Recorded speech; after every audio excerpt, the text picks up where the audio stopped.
I am now standing in front of the concrete beach, and behind that is the UCC, the University Community Center. And you'll spend some time there getting food and going to the bookstore and so forth. A lot of students want to know academically, what does the first year in art as an arts and humanities student look like?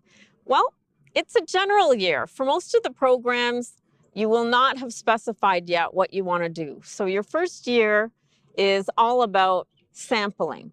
And then in February, during the intent to register period, you will decide what it is that you want to study, what your major or double major or honor specialization is going to be. I am standing in Conran Hall, which is one of the most beautiful rooms on campus, as a matter of fact, and it's in University College, the main building for the Faculty of Arts and Humanities. Students always want to know, how big are the classes? And really, it depends. So in your first year, you might have a few classes where there are hundreds of students, like maybe 200 or 300 or even more. But you're very likely also going to have smaller discussion sections in those classes, like tutorials. And so you'll have a chance to interact and get to know some of your classmates and your TA.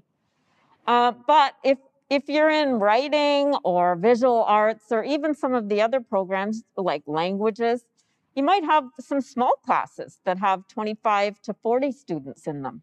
So it really does depend. It depends on the class.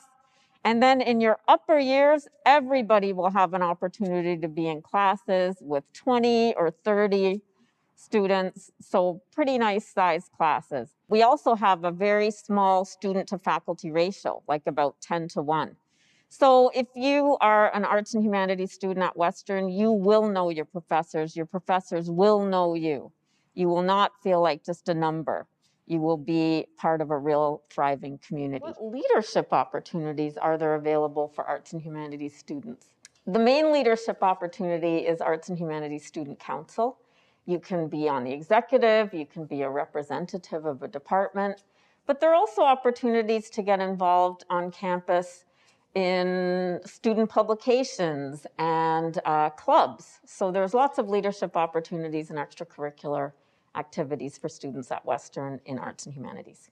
We're sitting here in front of University Community Center, the UCC. Students spend a lot of time right here on concrete beach on a beautiful day like this, especially sitting in our Muskoka chairs. And I am answering a question right now about first-year entrance scholarships for arts and humanities students. So what kind of first-year scholarships are there for arts and humanities students, you might ask, Sydney? Well, every arts and humanities student in first year gets at least $2,000 from the faculty, sometimes more. It depends, and it's guaranteed if you accept your offer of admission and you're taking at least 2 courses on November 1st in arts and humanities. A lot of students always want to know, where can I study on campus? I am sitting right now in study space in Lawson Hall, which is one of the buildings that arts and humanities departments on campus are in. And as you can see, there's some comfortable space here where you can come and read or do work, set up your laptop. We also have study spaces in University College. We have a quiet room in University College. And there are lots of different options for you other than the library, though of course you can study in the library. So if you want a place to study on campus, there's lots of space for you. I'm sitting in front of the Macintosh Gallery, which is an art gallery on campus. And it's a good time to talk about creative opportunities that are available for students. If you're an arts and humanities student, the Student Council has publications for your creative or scholarly work, poetry, short stories, essays. There are also specific journals within departments and programs. And if you're a visual arts student working on studio, of course, your work will be part of exhibitions. You will have opportunities to show your work in the visual arts building. If theater is more your thing, then you can get involved in the summer Shakespeare production or in the theater productions during the school year in French or in English. There are lots of opportunities to be on the stage or to work behind the scenes in these productions. We are standing in front of University College on the UC Hill, as it's known, one of the most iconic spots on campus. What do arts and humanities alumni do with their degrees? All kinds of creative things you can do with arts and humanities. You can rollerblade. There are any number of pathways that you can take with an arts and humanities degree. Some of our alumni go on to do professional school and become doctors or lawyers or teachers. Other of them go on to graduate school. For example, we have a recent Rhodes Scholar and a recent Gates Scholar. But we also have lots of people doing their masters or their PhDs to become professors. We also have people in the creative arts, artists and writers and filmmakers. There are any number of sectors that you can enter into with an arts and humanities degree. We've got people in the corporate world, in industry. The sky's the limit. There definitely are opportunities for you to do internships as a Western arts and humanities student. Usually those opportunities are available to third and fourth year students. Some of them are program specific. For example, in SASA, all the students do an internship. And also in visual arts, there are internship opportunities. But really, any student in arts and humanities can do an internship in third or fourth year. You can either bring us your own and we will review it and approve it, and then you can go do it.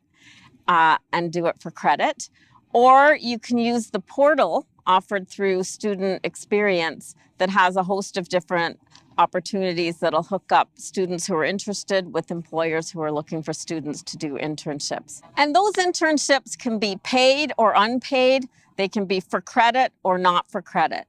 And this is where you'll come if you have questions about your academic programming, if you need some help finding your way around the university, getting accommodations perhaps if you encounter some kind of issue. So this is where you come for your main source of academic support. And one of the great things about arts and humanities is it's a small community within a large university. And so when you come to academic counseling, our counselors, Ben and Amanda, are going to know your name. Our counseling assistant, Roma, is going to know your name. And you're going to feel at home and comfortable and supported. Behind me is University Drive, which is the main entrance to campus from Richmond. The question is, what equipment do I need? Well, most students have a laptop. That's pretty much the main equipment that you need. It would be really hard to get by without it. It might be a good opportunity to get a new one. And you can have a fresh notebook and a new pen, and you'll pretty much be all set. You might also need some program-specific equipment, like if you're doing studio art, you'll need art supplies. You will need readings for some of your classes. You might need to buy some books, but everybody is going to tell you exactly what you need for their courses in order to do your best. I'm here to tell you how to stay informed and stay in touch with arts and humanities. So the best way is to go to our homepage, uwo.ca/arts.